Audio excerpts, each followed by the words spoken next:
Are you comfortable sharing your name? My name's Heather. Tell me why you're out here tonight. Interesting story. So I'm a single mom, and my ex-husband, I was talking to him about the guard coming here, and he was like, I think it's a good idea. This city is like burning, and like there's a lot of violence. And so like 2 months ago, I was like, I'm gonna go see for myself. So then I came down, and it was actually the night before this started, the Operation Inflation. And so I've been coming down a couple times a week ever since. I've probably met more people in the city than I have. I mean, I grew up here, and I found that no matter what, like, it's hard to not get frustrated. And I was trying to help in other ways, but this is a way for me to connect with other people and know that, like, sticking up for what you believe in, and like everyone, my dad taught me that everyone deserves to feel seen, heard, and loved. And like, these are people, and everyone deserves that dignity. So that's why.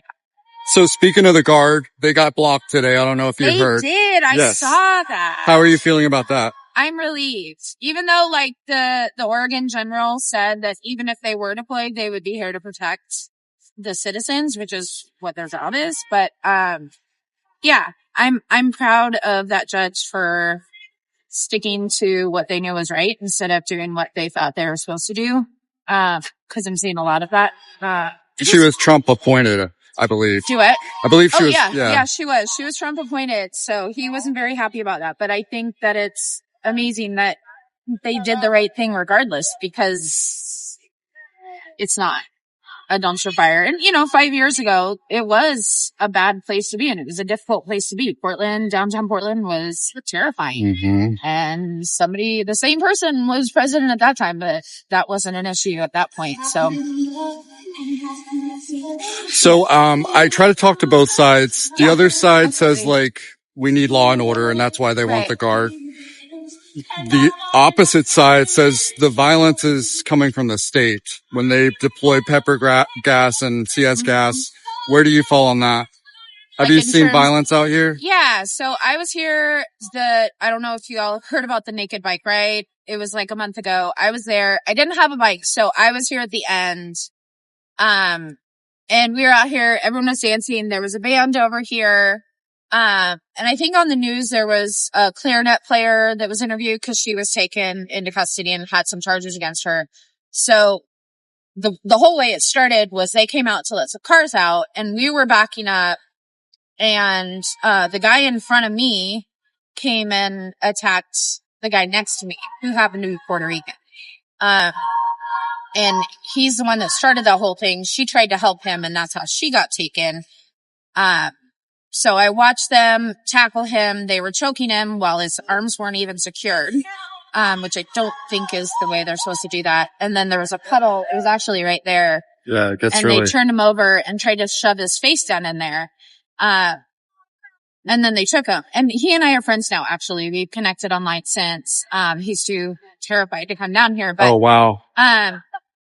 All we were doing was backing up. And, middle-aged white lady, didn't get taken, but the guy next to me did. So yeah, I've seen a lot of that. There's been a lot of, I have seen some people yelling that are protesting. I've seen some people pretty angry, but for probably the 20 plus times that I've been down here, I haven't seen any protesters get violent. I've seen a lot of anger and frustration, and I've definitely felt that as well. I definitely felt that day. Can you tell me about the anger? I have a question. Like, do you feel it's toward the individual that comes out and is, executing that duty, or towards the system? Well, or both? I think it's a matter of, so I think it's a both and, because I think there's a system that has given people that already think that they have the right to treat other people without dignity, and they're given this space to act however they want with no consequences. And I hope, like, in other areas where people have acted incorrectly, that they have been held accountable at some point in their life. It's really difficult to not want justice right now for the way that they treat people, but I think that the administration that is given kind of this, like, you know, you have a bunch of rabid dogs. Sorry, not a good analogy. They're not dogs, but like, you know, you have this anger and then you're set free to do whatever you want with that frustration, anger, treat people how you want to treat them because of an idea of, I don't want to say supremacy, but just kind of superiority. And I feel like that is showing in the way that people are being treated, regardless of whether you're a protester, you're an immigrant, you're a citizen that looks like an immigrant. It just comes down to, it's both and. I think it's just kind of fueled the fire of how people already felt. As, you know, I've seen when trying to engage, talking to the other side. And I try to talk to them. I try to meet them. Tell me about that. Yeah. What's that like? Yeah. So I made the mistake of, they were insulting this kid and they called him a faggot. Today? Yeah, just a few minutes ago. He was over there with his grandma and, I kind of stepped in and I put my hand on his shoulder because I'm a mom and I was like, hey, it's okay. And he's like, that's assault. And I was like, I'm sorry. But they didn't want to listen. And then another time, there's a guy named Tommy that's down there a lot. There was a guy behind him and his name is Jimmy and we were talking and I was like, hey, where are you from? You know, because everyone's a person and everyone, you know, we fight for the rights of everyone. At least that's how I feel. And I said, why are you here protecting him? And, you know, why do you do this? And he said, it makes me happy to see them get angry. And that made me really sad because I don't feel like that is helping anybody in this country to try, because we're all trying to survive. Everyone's mental health matters. Right. No matter what. Like, everyone deserves dignity, again, regardless of what side you're on.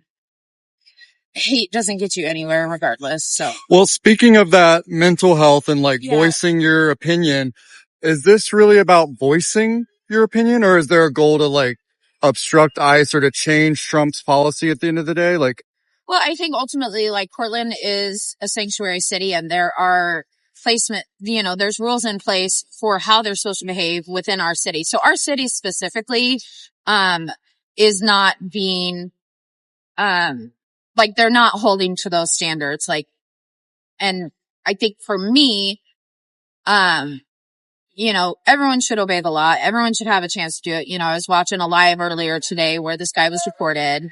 Here? I don't know if he was specifically from here, but he was talking about 4 months ago he was taken out and it was like 3 days before he was supposed to appear before a judge. They just deported him, because he was a child of an immigrant or whatever.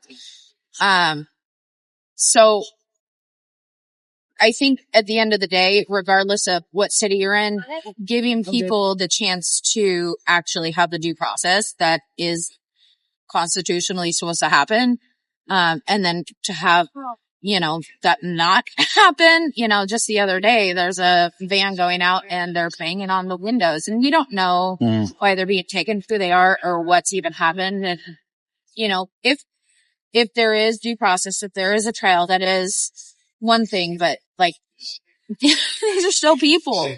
I don't know. No, it's good. So 1,000 people watching. I think most people watch because there's almost like two realities being presented about Portland. Yeah.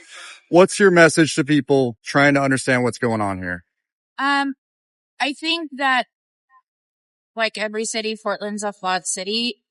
In Portland, it's very much one way, and then as soon as you go out, so I actually live 30 minutes east of here, and it's very, very the opposite. It's like the opposite of fighting for the rights.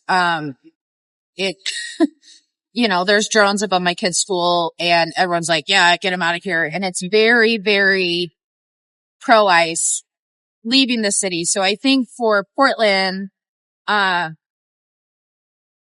here has been kind of eye-opening for me, remembering why I love Portland so much, because it is a community. The amount of like Laughing Planet is a restaurant around here and they are donating food and they won't take donations. They're like, donate to a local food bank. You know, I've been eating freezer meals and I've taken donations and I've been giving those to other people. I don't know what their status is. I don't know if they're on food benefits or not, but I think at the end of the day, Portland is about community. You know, there's a lady out here in her slippers the other day handing out cookies to everybody. And I think regardless of whether you're out here every night protesting or anything, like the compassion that people have in this city.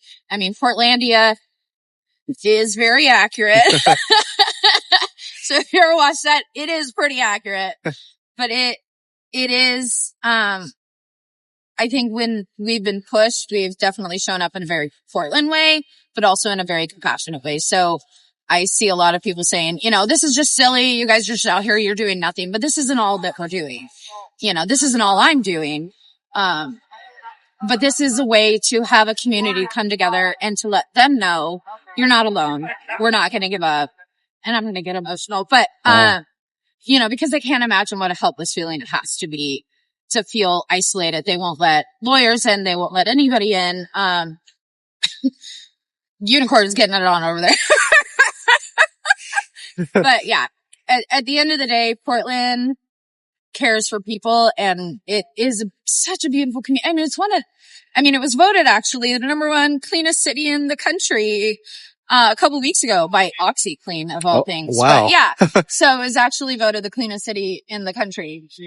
So yeah, it's not a dumpster fire. I mean, life might be a dumpster fire, but Portland is not. Heather, right? Yes. Heather, thank you so much for talking. Good to hear your Absolutely. perspective. I really appreciate it. Yeah. Thank you. You all have a good night. Thank you. That was awesome. Good. What's your name again?